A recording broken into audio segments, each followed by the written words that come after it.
good, y'all, and thank you so much for tuning into Respectfully with Miss Pretty Young Thing, and I'm your girl PYT. Let's get into it.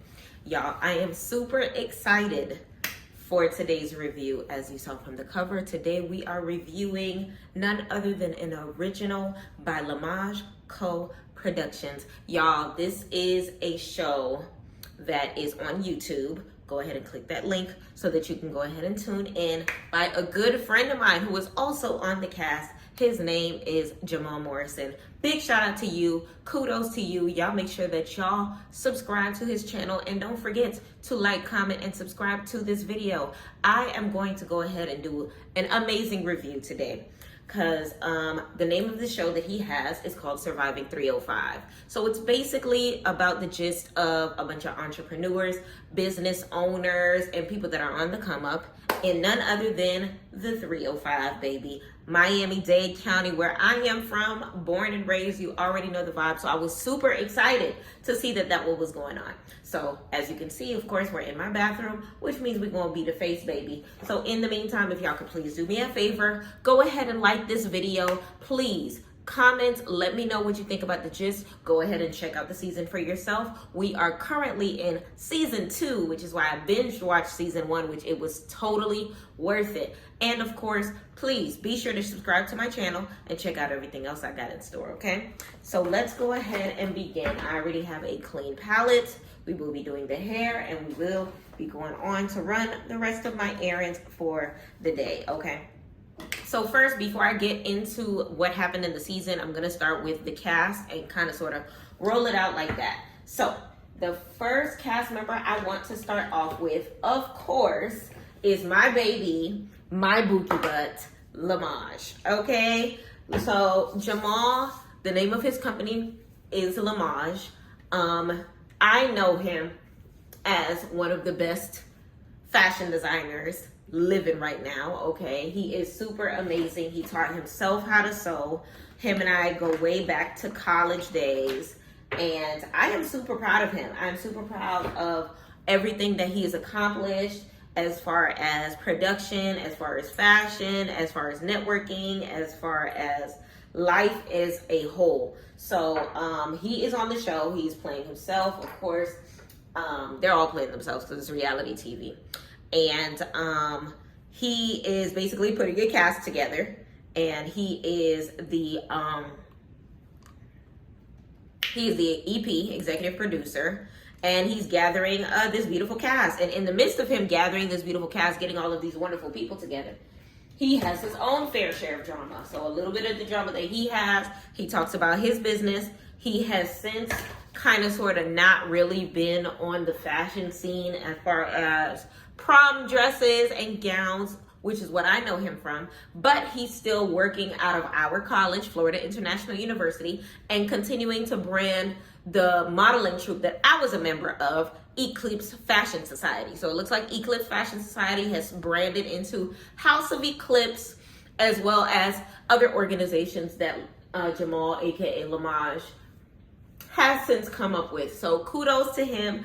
Honestly, I love his role in season 1. It gives like a Don Dada. If you want to compare it to Zeus, he's the Jocelyn Hernandez. He's the Natalie Nunn. He is, you know, the EP in charge that everybody doesn't necessarily get along with, but everybody knows to respect. And because of the fact that he is as stern as he is, it gives a little bit of turmoil, and it adds to his storyline, which I really, really like, because I know how he is, and he is a perfectionist, and he looks for the best in everybody around him, and he wants to make sure that he's making this coin while y'all making this coin.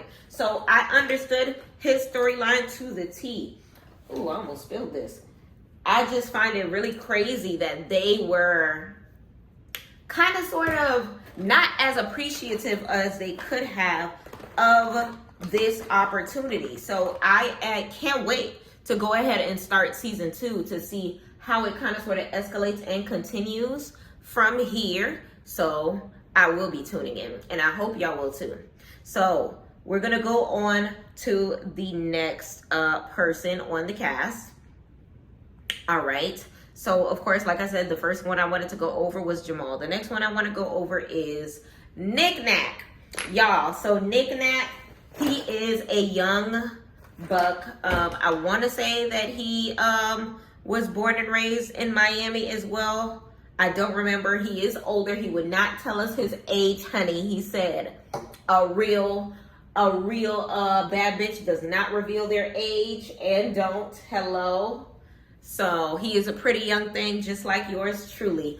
And I just love his character, honey. He has such a diva personality. He is honestly one of the stars of the show. So him as a whole, what he does is he helps execute fashion walks, and he also does music, and he kind of sort of has his hands in a couple different bags, which honestly is super dope. I love his personality. He is one of the girls, and he is such a classy girl, but then at the same time, he has a little bit of flair to him. His music is super, super dope. When I tell you, I think it's called Can't Check Me. These hoes can't check. These hoes can't test. Oh, test me. These hoes can't test me. When I tell you, I had that song on repeat the second that I heard him performing it at Miami Pride, which took place in Broward. And honestly, he is such a dope person when it comes to his music. And it is super, super amazing to be able to see, you know, everything that he is accomplishing with himself. Y'all, I'm so engrossed in this that I forgot to show y'all everything that I have been doing. So we bought, y'all will see on the vlog that I have putting out, I had to buy a new Tatcha cleanser set. I have the Ordinary that I put in. As far as my eye cream, I have the Walmart brand Revitalizing Eye Cream, anti-wrinkle formula, okay? And now I am rubbing in Tatcha's water cream, which is a water-based moisturizer. Get into it. I have combination skin, so you know I gotta get into the hydration, okay? So that being said, he's super great. I found his music on Apple Music, so I'm assuming it's available on all platforms. Go ahead and check him out. I love me some Knick Knack. If I were to compare him to anybody on Baddies Caribbean, I would give him Aubrey O'Day. He is the life of the party when it comes to his confessionals. He is about his bag on the show. He is honestly an asset to the team, and I hope that he continues on to the next season and the season after that and the season after that, because these hoes can't take me. Hoes can't take me. Listen, I honestly, his music is amazing. Y'all really got to catch up with that. So I love me some Knick Knack. You already know Jamal is my bookie butt. Next person I want to go over is Kia. So Kia is actually Jamal's assistant. So she is the assistant to the EP of the show, which means she's helping Jamal when it comes to the planning of Surviving 305 as a whole. She's helping with his events, because of course he is an event coordinator as well. He does his own marketing and things of that nature. You see him on the scene when it comes to planning different events, decorating, and things of that nature. Listen, he's a jack of all trades, as am I, which is why I love him so much. So, the assistant. She got a little messy side to her. So, she's also a jack of all trades. So, you'll see her on the scene doing different things. She's in a dance scene, which one of the members of the cast is a dancer, or trying to get back into dance, rather. And you also see her bartending one of the events as well. So she is a jack of all trades. And in the process of being jack of all trades, she gets to know some of the extra tea that happens behind the scenes, if you know what I mean. So with that, I feel like it's just a situation where she is attractive, and sometimes when pretty girls link, it's not always for good reason. So she bumps heads with another member of the cast towards the end of season 1. Now, when it comes to her character, it's kind of tricky because I like her character, but on the flip side, she's one of those assistants that be lacking on the assisting, if you get what I'm saying. So when it comes to her, Jamal mentions that she was late to a lot of the functions that she was necessary to be at. And honestly, as an assistant, you're supposed to be there before the person that you're assisting. So if he's telling you to be somewhere at 7:45, you should be there by 7:15, the latest.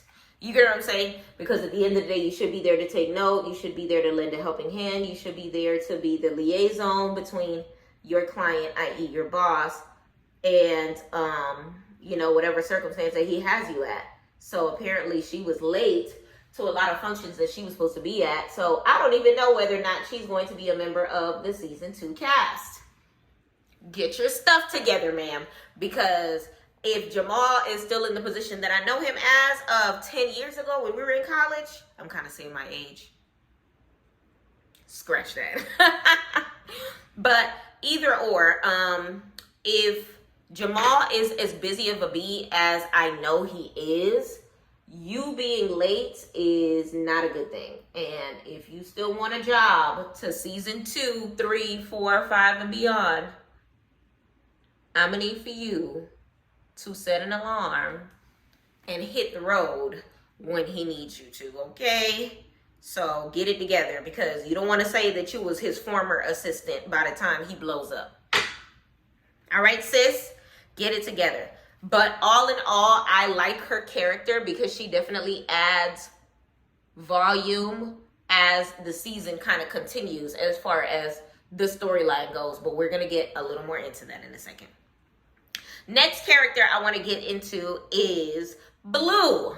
Blue, honestly, she was a little bit of a mystery this season. She was one of those people that didn't have a direct storyline. She was like the friend of the friends, if that makes sense. And she was a friend of the cast, sorry, if that makes sense.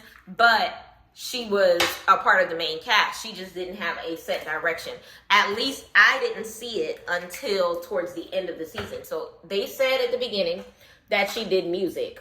But you know how on Love and Hip Hop, you hear them say that they do music, but it's like, where's the music? You see more love than you see more hip hop.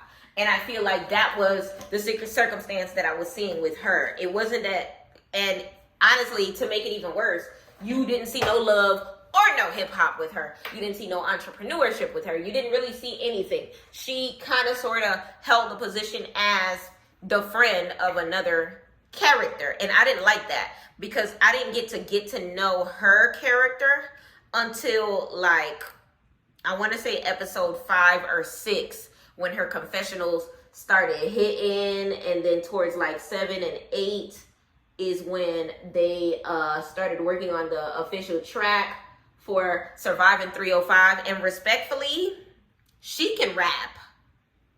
Okay, sis, you did your big one. You really did do your big one. And I am super excited to see, the growth in her character and to get to know her hopefully more in season 2. I know when it comes to reality TV, usually they'll pick up on a character if they actually have a lot going on. So what I suspect is it's simply one of those circumstances in which her life was probably just normal as hell. She didn't have any drama going on in the year that they filmed with, I believe was last year. And there wasn't really anything much to say aside from, well, I do music, so it was good. But what I would like to see as far as her is Nick Nack, for example, performed. You saw him in the studio. You saw him kind of sort of doing his thing within the music that he loves to do. I want to see more of that of Blue. I want to see Blue in studio sessions. I want to see Blue booked and busy on the music scene. I want to see her, on flyers, packing out some clubs around Miami. I don't care if it's Coco's. I don't care if it's The Office, or I don't care if it's Club 11. Even if it has to be a strip club to start off, let's start off, because I don't want to see all of that raw talent go to waste. Like one of the lines that she said, cleaning up and I ain't even made a mess yet. sis, like, just off of the bars that she dropped like 3 bars in one scene. Okay? And every bar killed it. Every bar killed it. And I feel like if she actually continued to write music and continue to brand herself and continue to push herself on social media and actually give herself a presence on YouTube even. Artists break out on YouTube all the time. Come on. Look at Queen Naija. Look at Soulja Boy. They break out.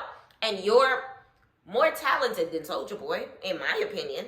So let's go ahead and continue. I am for you. If you need some dancers for a video, I got you. Y'all know I was in a couple of videos in my day. So go ahead, keep on going. I'm rooting for you, Queen. The next character I want to get into for the cast is Ahmad. Now, I will admit, when I first laid my eyes on Ahmad, I was just like, oh, who is that? He is very much easy on the eye. He definitely gives, he takes good care of himself. And his storyline is extremely interesting because he, towards the end of the season, kind of tells us where he comes from and gives us the rough background, which shows us why he is the person that he is. Because during the season, he was giving me F-boy energy. He was giving me, I only care about myself, FBs, get coin. He was giving me, like, my crush on him only lasted the first episode. No shade.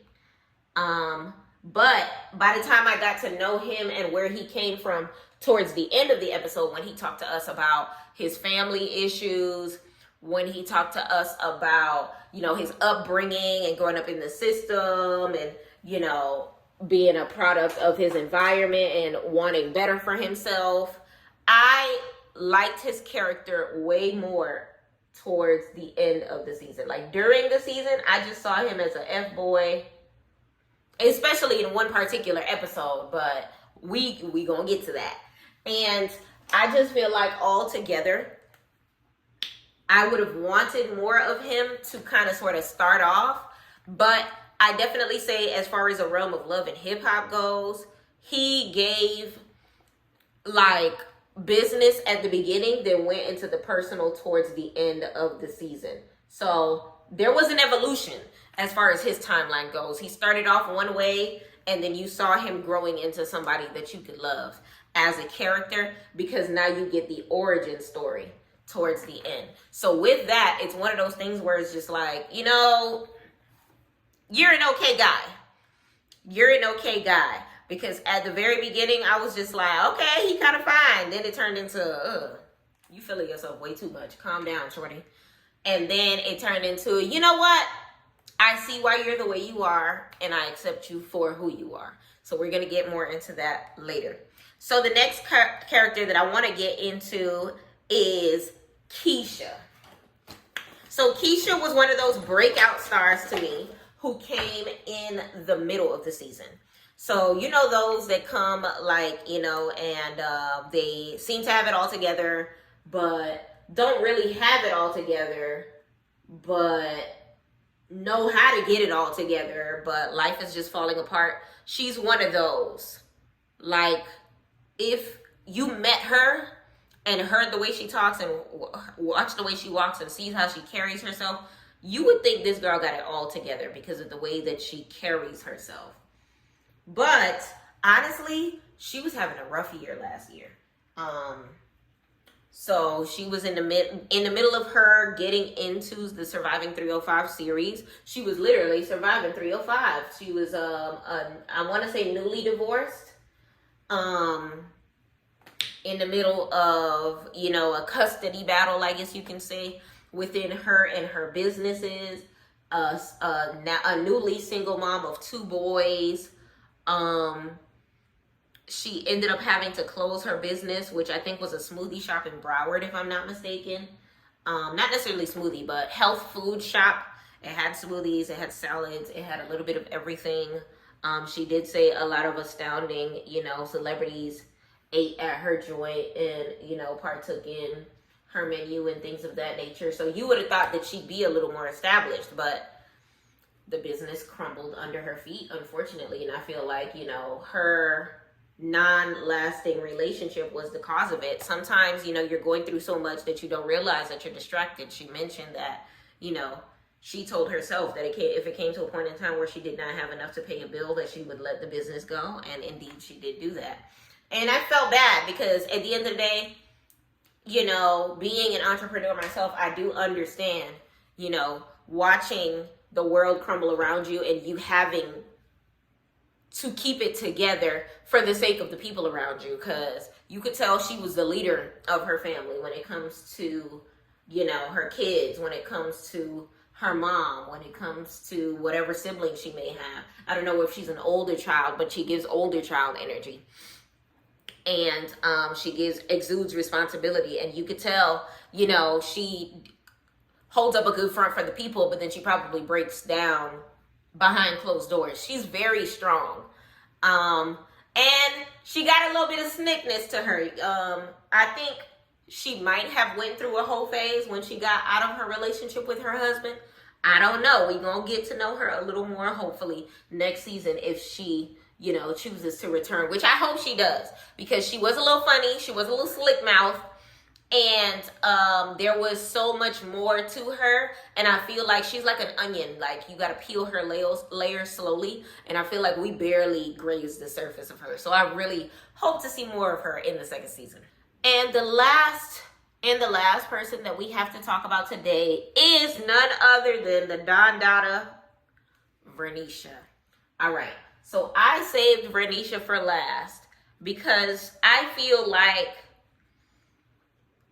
she has so much potential, but I don't know. If I were to compare her to anybody from Baddies Caribbean, I'm going to keep comparing to, you know, a couple Zeus shows because, you know, I've been covering Zeus shows as of recently, and this is our first coverage outside of the Zeus network.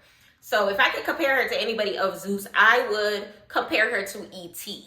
Reason why I would compare her to E.T. is because when she comes in, you expect her to be the star of the show for all the right reasons. But she ends up being the star of the show because of all the wrong reasons. So what I mean by that is, as far as entrepreneurship goes, she is breaking back into the dance world. She was a dancer for, what school did they say? It was at HBCU. I think it was the one in Daytona, if I'm not mistaken. But either or, she was maybe FAM. I don't know. I feel like it was a Florida HBCU. She was a dancer. She did not get the captain role. She gave up on dancing, which I can understand from a perspective of, I don't like to be a follower. I like to be a leader. And I can also understand from the perspective of you kind of sort of drew your life in that direction and it did not pan out in that way. And another character that's just like that is Ahmad, because Ahmad had dreams of being in the NFL and lost himself. And then in the process of gaining himself, ended up becoming a personal trainer as well. So in that, when it comes to Vernisha, she started finding her purpose within clothes. So she opened up a boutique, which I think was called Catalog Me. So her Instagram, I believe, is Catalog Girl. Check her out. Hit her with the follow and whatnot. And as far as her character as a whole, I have a love-hate relationship with Miss Vernisha, Miss Nene. Love-hate relationship. Reason why I love her. She's going through a lot in her life. She's going through phases of, you know, her confidant, her sister not being by her side because she's way in Atlanta. She's going through kind of sort of an identity crisis when it comes to, you know, going back to dance, a career that she loved, a career that she saw herself in. She's going through an identity crisis when it comes to relationship because she's kind of sort of bouncing back and forth with the ex that nobody wants to see her with, while simultaneously trying to see kind of sort of if things can work out with an old fling, a member of the cast, and, you know, things of that nature. And it's one of those things where it's just like, where is this going to go? How is this going to play out? Who knows? Who knows? Who knows? Okay.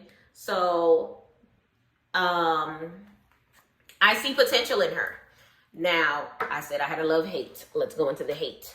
What I hate about Vernisha, she's holding herself back. She is her own worst energy. She is sitting on the couch watching TV and life is passing her by. Vernisha, do it right now. When it comes to the catalog girl, I actually recognize a lot of the places that she went to for her clothing, because those are the same places I was going to when I was helping a friend of mine with their boutique and ended up starting my own clothing line. And I feel like, you know, she was talking about how successful her boutique is and that everything is going the way that she wanted to. And then in the season finale, she was talking about how we should stay out of her business because she's not worried about the boutique because everything is going the way that she wants it to and things of that nature. And I was just like, I don't know, because even by the time I scroll to her Instagram, you don't see Catalog Me Boutique in the Instagram. All you see is model, actress, dancer. All you see is personal pictures of herself. You don't really see her promoting, you know, what it is that she got going on. She didn't wear Catalog Me Boutique on the stage at the reunion. I don't think she not once wore Catalog Me Boutique around when she was talking about everything that she had going on. She talks about being a business owner, but it's like one of those things where, like, we don't want to see you talk about it, Bookie Butt. We want to see you be about it. So it's hard to kind of sort of see you going to all of these fashion shows and not partaking in the fashion shows. It's hard seeing you say that dance is your passion, but it took you all of these years to kind of sort of fall back in love with it. It's one of those things where, like, honestly, when I'm in Miami, I'm going to have to call up Lamaj and just be like, where is Nene? Where's Nene? Where's my Bookie Butt? And I want to just shake her and speak some life into her because you have what it takes, babe. You have what it takes. I want to see you do good. Listen, Black people unite. I'm loving the fact that you're on this show because I feel like it's going to, I'm talking straight to you, Bookie. I feel like it's going to give you that spark of energy that you need and that push that you have been looking for. I don't know whether or not fashion is for you. I don't know whether or not dance is for you. I don't know whether or not that boy is for you. I don't know whether or not that cast member is for you, which we are going to get into all of that. But, you know, you are, you know, behind the wheel. So drive. Okay? You have it in you. You, by way of God, can do all things. Okay? So get it done. Don't hold yourself back. You have all of the potential. And it's crazy because someone else on the cast told her the same thing, but in harsher tones. I just feel like I want to see you win. I want Vernisha to be that person that ends up blowing up and I can say, oh, I remember when Vernisha was, you know, on Surviving 305, you know, running her business, but it wasn't exactly where everything was supposed to go, and then she blew the hell up. I want to be able to see that testimony. I want to be able to see, you know, all of the Kim Kardashians and Blac Chynas wearing your clothes. I want to see you styling the girls on Zeus. I want to see you doing bigger and better things. I believe in you, girl. Honestly, I ain't gonna hold you. I forgot to cover one more member of the cast, so I thought Nene was going to be the last one, but honestly, I definitely saved last for least because this is where we are going to begin the storyline of season 1, okay? Layton, aka Lay Forbes. This character right here, y'all. He was essential to the show, I will say that, because he was the beginning of the storylines. He was the beginning of Jamal's storyline. He was the beginning of a lot of the mess on the show.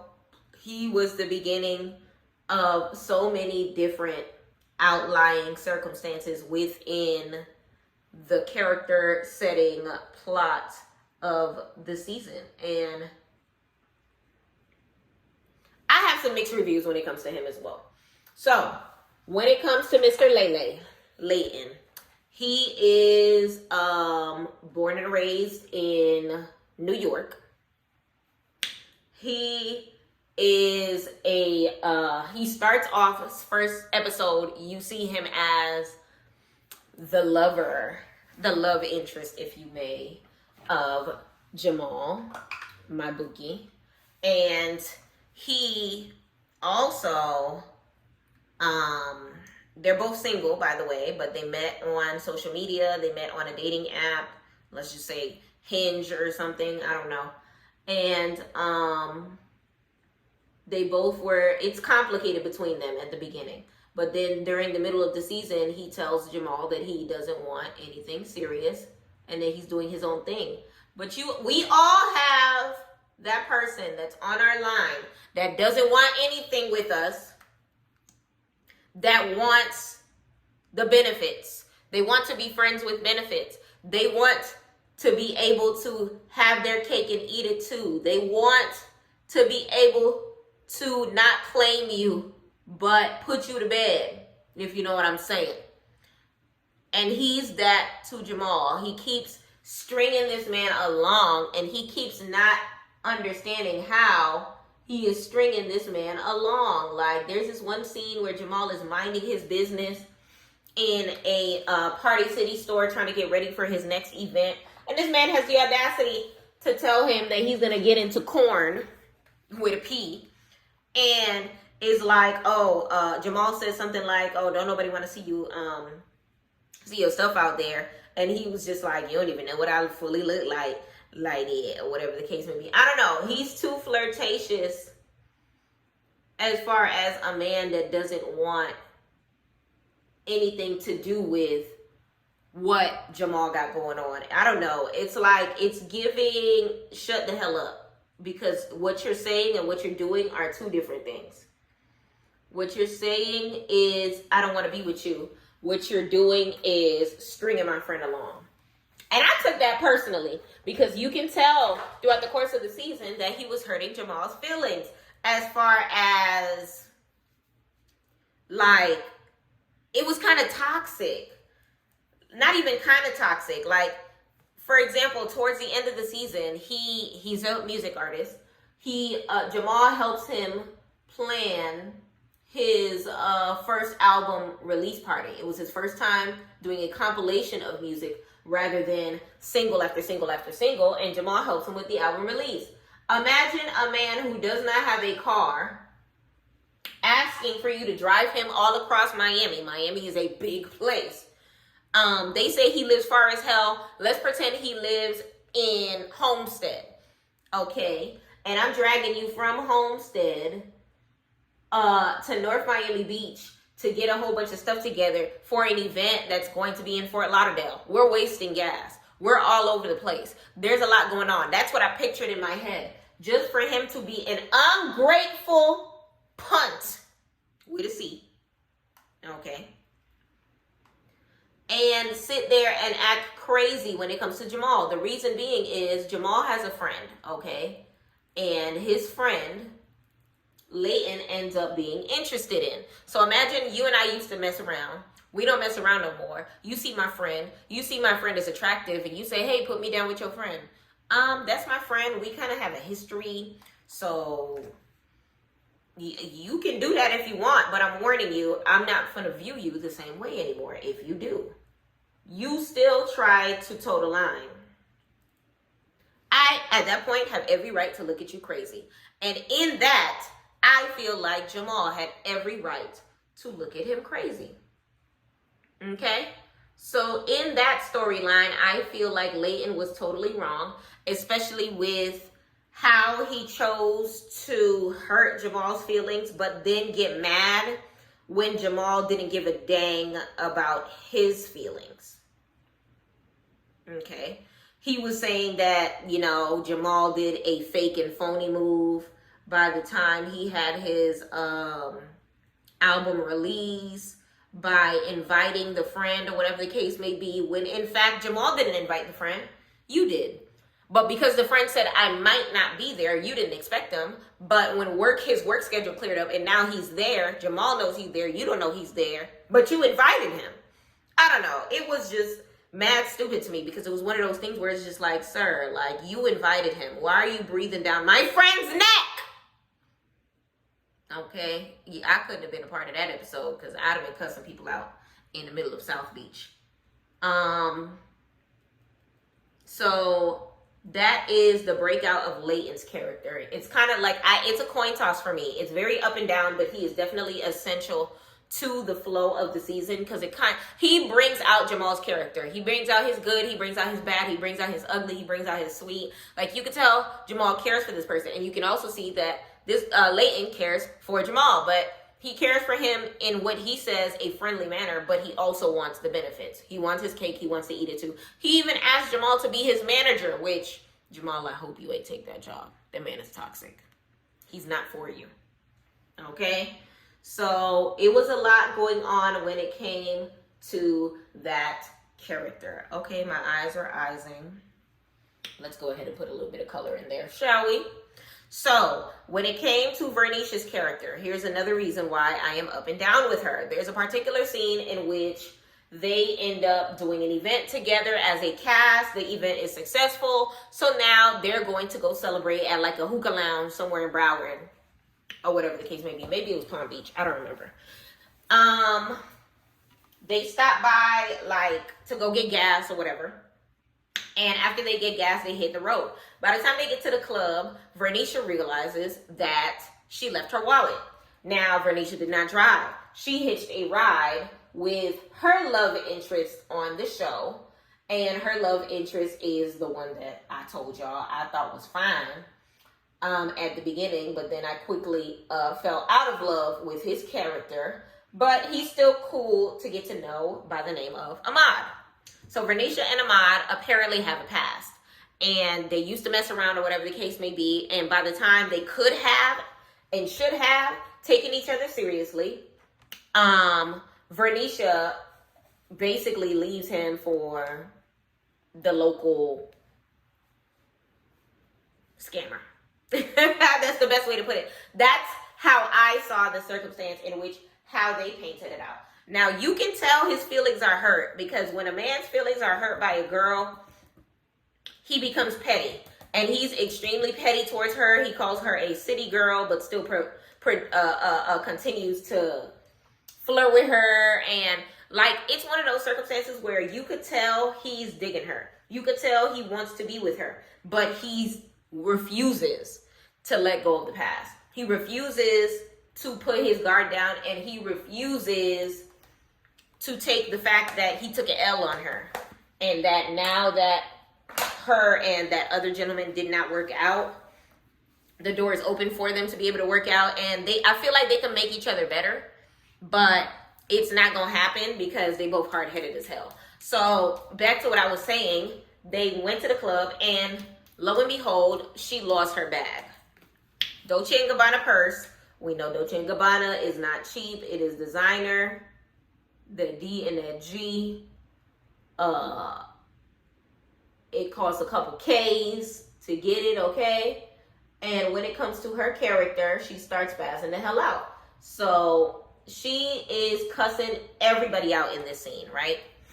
When I tell you she's cussing everybody out, she's cussing everybody out. She's cussing the driver out. She's cussing production out. She's cussing her friends out. She smacked one of her friends. I think she smacked Blue, her rapper friend. And honestly, she was doing the most. She called Jamal. She had him go all the way back to the gas station. Jamal, you're a great friend. Because I would have called the gas station to ask them whether or not the wallet was there or whatever the case may be. It was not there. Her Dolce & Gabbana bag was not there. And she's just like, they stole it. We got to drive back. And Ahmad did not want to drive her back. Now, what I will say is this. If we go somewhere together, we are returning together. Meaning, if you lost your wallet, I would drive you back. Therefore, Ahmad, if she lost her bag, I feel like you should have did a better job at trying to help her find the bag. I feel like it's not necessarily that you did not care. It's that you were too prideful to set aside how you feel about her and y'all's circumstance to do that. But devil's advocate, Vernisha, he said he don't drink like that. He is a personal trainer. I believe him. Because when it comes to, I'm a certified personal trainer. When I drink, it could be a couple shots. I'm not as sturdy as I was in college. You get what I'm saying? So I don't care if he had 3 drinks. If he says he's not good enough to drive, you should not be cursing him out because of that. Like, you are grown. You are from Miami. You should feel more than okay with calling yourself an Uber and making your way to whatever the location was of said gas station. You said it was like 30 minutes out the way. Okay, well, this is your bag. 30 minutes is worth it for a license. 30 minutes worth it for your credit cards. 30 minutes is worth it for all of your belongings. But for you to be, cussing everybody out and expecting everybody to give you your way, she's got a brat mentality.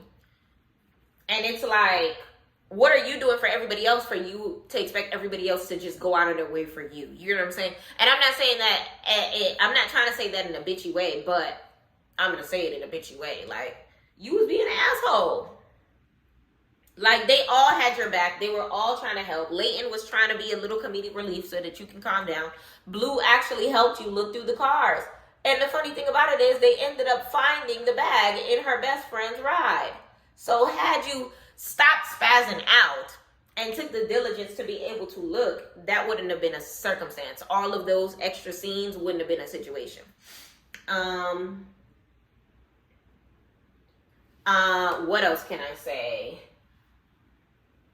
So I also mentioned Blue has a lot of potential, and that, towards the end of the season, you saw that potential blossom when they were making a track for the Surviving 305 soundtrack. Now, when it comes to that circumstance, I definitely would love to see more of her next season. It's crazy because I don't really have a lot to say about her for this season because of that circumstance. But what I will say is this: she's super funny. She adds a lot of dialogue. And keep up the good work as far as your personality as a whole and things of that nature. There were certain circumstances that I looked at you sideways as far as, your relationship with Jamal and whether or not you had good intentions with him because, I'm extremely protective of my friends. And although, I'm not in Miami, I still am protective of my friend, and watching that play out as far as circumstances when it came to his feelings for Leighton and things of that nature, it kind of bothered me. But altruistically, I feel like Blue in the booth with Knick Knack and Leighton was a dope circumstance. What I will say is this: Leighton, you let me down in that episode, because if you tell an artist that you go into the booth, I feel like it doesn't matter whether or not you are in or out of your element. You need to find your element. You get what I'm saying? And I feel like he was making excuses like, oh, I'm not used to these producers, and oh, this isn't the studio that I'm used to going to, and like everything that was going on, he had an excuse for as to why he couldn't spit correctly. Oh, I'm more of a leader. I should have had the hook and y'all should have had the verses. Yo, nigga, then lead. Like, shut up and just do what you gotta do. Like, it was just, I don't know. I feel like he could have did a better job at finding his creative element, or, at least sit in the corner and write some words down and then rejoin the group when you find your element. Smoke some weed. I don't know. Do something to, make us feel better, because Knick Knack's verse was amazing as far as the part that we got to see. He was eating.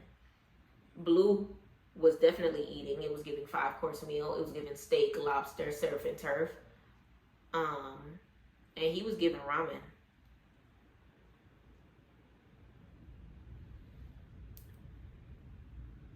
We love to see it. He was giving ramen. It was giving flavorless. It was giving what is happening here.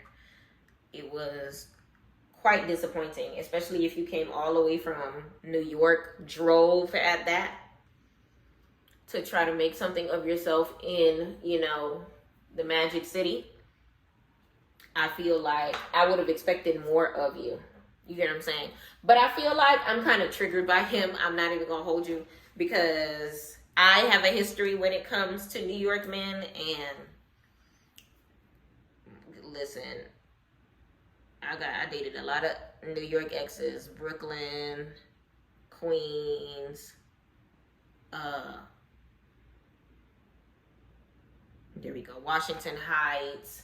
And I feel like I'm starting to see a pattern. I don't know how I feel about them anymore, because there was a point in time where you couldn't get me to date nobody aside from New York men. And now it's giving, the next one is the last one. If it don't work out with the next one, give me somebody from Memphis. Can't do it anymore. So every move he was making looked oh so familiar. Like, if Jamal and I were still close to the point in time where he could tell me, girl, this man is doing X, Y, Z, I'd have been like, no. Because it was like, it's crazy to say it, but he's a predictable New York man. Let me know in the comments how y'all feel about that. But honestly, truly, I feel like, let me know how y'all feel about, you know, your friends that do so much for you, but then piss you off at the same time, because their scenes were honestly working my nerves when it came to how he was talking to Jamal, when it came to how he was treating Jamal, when it came to everything of that nature. Now when it came to Ahmad and Vernisha's love story, I honestly feel like both of them are wrong in so many levels. So they used to mess around, or whatever the case may be. They kept mentioning that they met at a bowling alley and whatnot. You could tell they genuinely care for each other, but they're at points in time in their lives where they have some growing to do within themselves. So it ain't gonna happen right now, as far as what I saw for the season. What growth they have made since last year when the season aired, I don't know. We'd have to kind of sort of keep looking to see what's going on, which I will be watching. I will be doing a recap on episode, I want to say 1 through 8 of season 2, and then we got to play catch up before the live episode, the next live episode, which I think he told me is Thursdays at 9 p.m. or 7 p.m. I'm going to make sure to write that at the bottom, and we're going to join in together. And when it comes to Ahmad, I must say that, you know, he's an excellent trainer. You can tell that he put some work into it. I saw that it had been established on the wall since like 2017 or something like that, which means he ain't new to this. He is true to this. To have your own establishment in Miami as far as business goes is definitely something to applaud, because, listen, Miami is an extremely hard place to own anything. I'm not saying he owns it, but even if it's leased, like, to have business in Miami is hard. Like they say a lot in the show, like, it is definitely crabs in a barrel mentality. And like I said myself, I was born and raised in Miami, but I'm currently in Atlanta conducting business. So I do plan on making my own return to Miami, but for the same reasons that a lot of them are kind of sort of in, you know, a work in progress when it comes to their businesses, is exactly the reasons why I'm not in Miami right now. So I definitely know that he is doing an excellent job business-wise. I can't wait to get to know more of him. He did mention at the reunion that his family and close friends did not want to be a part of the production. So I definitely understand that aspect of it, as far as, you know, you having too much cameras around you or whatever the case may be, and them not wanting to be you know, a part of any of that noise. You know, black people don't be liking people in their business when they got a lot of business happening or whatever the case may be. So I get it. I get it. But I feel like he had more of his story to tell. I feel like what we saw of him in season 1 was a player that's by his business, but it's for the streets, but is trying to, but he was kind of sort of labeling Vernisha as being for the streets when, sir, like, if she threw it back on you, you would catch it. Like, I hate it when men do that. Don't sit here and try to say that bash a woman when you know goddamn, sorry, I'm over here cursing, sorry YouTube, when you know dang well that if she threw it back, you would catch it. Don't say nothing, don't speak on it if that's the case. Like, that's the part of him that was pissing me off, okay? But even in that, it was just one of those things where, like, he's still hurt. And because he's still hurt, you could tell he liked her, okay? And I don't know if that's a storyline of it, which it gave that vibe at the reunion, but it felt real. And if that's the case, then respectfully, they are good actors. Because it definitely, I was feeling it. I was definitely feeling it. I would love to see how their story plays out if there was some genuine trueness to it or whatever the case may be. I really want to see them flourish, them shine, and hopefully, you know, they can kind of sort of make it work. You know what I'm saying? Like, I really want to see them make it work.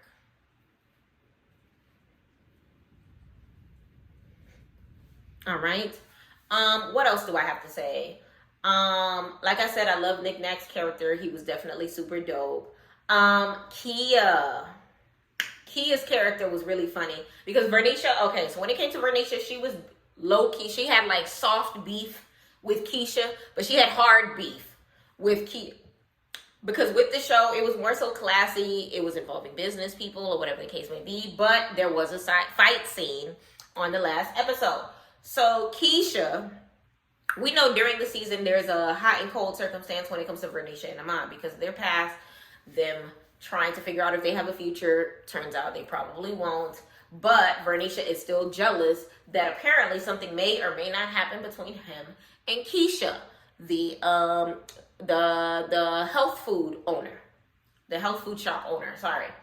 And Kia, he was looking at her some type of way as well, and it looked like she was kind of sort of weaseling her way from being an assistant to part of the actual having her own storyline, because are you trying to talk to Ahmad, sis? And in that, there was a scene where they went to go celebrate having a great season on a yacht. And you know, if you've been to Miami or you from Miami, you know we love a good yacht. So they rented a small yacht. Big shout out to you know, them. And it was giving classy vibes until the fight broke out. So the fight was over a game of Never Have I Ever. And in the game of Never Have I Ever, I believe the question was, never have I ever slept with a member of the cast. Now, fingers started dropping from every direction. And some of the fingers happened to be Keisha, I believe Keisha and Kia. So when Kia allegedly dropped her finger, nobody seen it. But Messy Boots, what's his name? The one that Jamal had dealings with. Lele is the one that ended up pulling Vernisha to the side saying, hey, who was it that Kia had messed with? Because I seen Kia's finger go down too. So now, I believe they had liquor in their system. They had to have had liquor in their system because we ain't gonna get on no yacht without no shots. Yacht equals shots. So I believe Kia ended up like confronting her, like, so who is it that you had dealings with? I heard you put your finger down. And she was just like, girl, get out my face. Why are you in my business? And with all right, why are you in my face? Why are you in my business? Sis, you telling everybody that you're not sweating this man, but you trying to figure out whether or not me and him have dealings. You trying to be in my pum pum count is a little crazy. So in that, I guess Kia was tired of her continuously asking, like, so what's up with you and him? What's up with you and him? You like Ahmad? You and Ahmad had sex? What's going on? What's going on? And Kia got tired of it and straight smacked her. And a smack session went down. And it turned into a full-on brawl. It was giving Zeus. It was giving Now That's TV a little bit. Honestly, it was crazy because I thought we went through a whole Black reality series without a single fight, but I was wrong.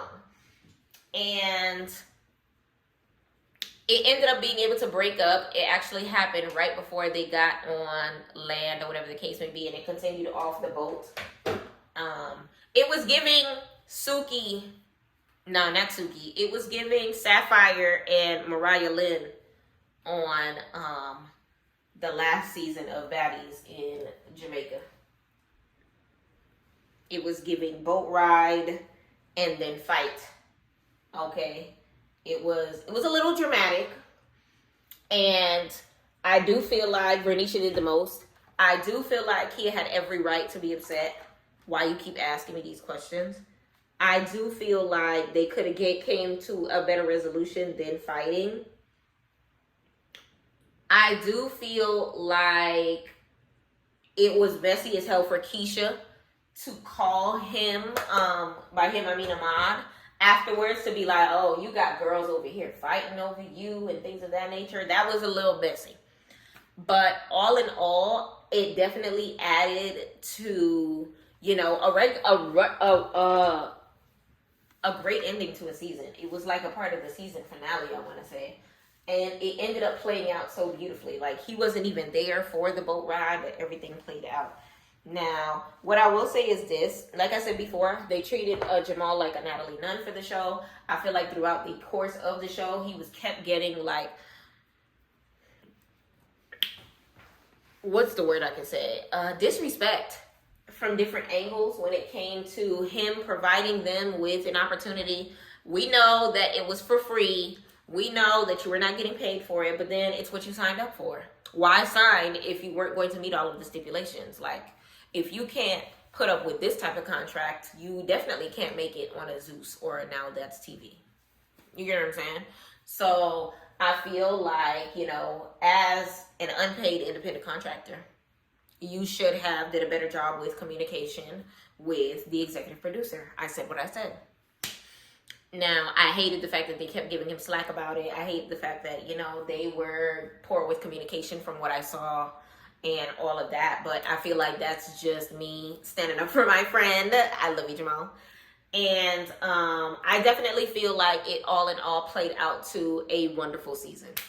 Now, we gonna see how season 2 pans out, y'all. That is like a brief synopsis of all of the characters all together. A lot of the main scenes of the show, a little bit about who they are as a whole, and everything of that nature. And respectfully, we got to put on some lip gloss because the girlies can't be walking around with a naked lip. But altogether, I definitely give a round of applause to Jamal for such a wonderful production, because I know, you know, how much work you got to put into trying to get a bunch of random people together to try to get them to get on the same page for the sole circumstance of telling their story. You get what I'm saying? And if it's hard for those on even the Now That's TV that are getting paid, for even the VH1s, while they're getting paid, for you to be able to do it with a bunch of people that aren't getting paid, I give you hats off. You did an amazing job. The edits were great. There were a couple hiccups every now and again, the sound being louder than the voices and things of that nature. But honestly, I would really hope for a network to pick it up. I would really hope that your budget expand by way of, you know, YouTube to be able to put more on the table because, and I am super excited to see season 2. Like, I don't doubt that it's only going to get better from here. I don't doubt that it's only going up from here. I don't doubt that, you know, even all of the feedback that I'm giving right now has already been given, and that, you know, you are doing the damn thing. Like, you're amazing. Like, Jamal, I am super proud of you. Cass, I'm super proud of you. All team, I'm super proud of you. And Surviving 305, y'all, if y'all can please do me a favor and tune into Lamage Company, okay, Productions, and please subscribe to watch Surviving 305 on his YouTube channel. We can go ahead and tune in for season 2 after we continue the recap from where it is, and tune in to the live episodes on his YouTube channel each and every Thursday. I am super duper excited to be a part of your journey by way of my channel, Respectfully with Miss Pretty Young Thing. Jamal, I really appreciate you for allowing us to be able to view your creativity on the big screen of YouTube at our homes each and every Thursday. And I hope that y'all will continue to stay tuned to PYT TV as we capture it. Y'all, I did a light beat with a heavy sleigh. All right, and I have a couple errands to run, but in the meantime, I appreciate y'all for tuning in. So please comment below. Let me know if you got a chance to check out Surviving 305 from my boy Lamage, okay? And let me know what you think about the recap as a whole. If you have seen the series, let me know what you think about it. If you've already started season 2, let me know how it goes while I'm playing catch up on it. And of course, please do me a favor, like this video, leave me a comment, share it with a friend, and hit that subscribe button. Y'all, we are almost at 500 subscribers. Okay, we just hit 400 about a week ago. So we're slowly but surely getting to the halfway mark of our first 1,000 subscribers, and I appreciate each and every person that has been tuning into our channel, and it's only up from here. Let's keep it going. I gotta run, but in the meantime, feel free to keep it coming. When it comes to anything that y'all want me to review, any sort of content that y'all want me to give, go ahead, lay it on me, and we're gonna get it done. Thank you for tuning to Miss PYT Respectfully.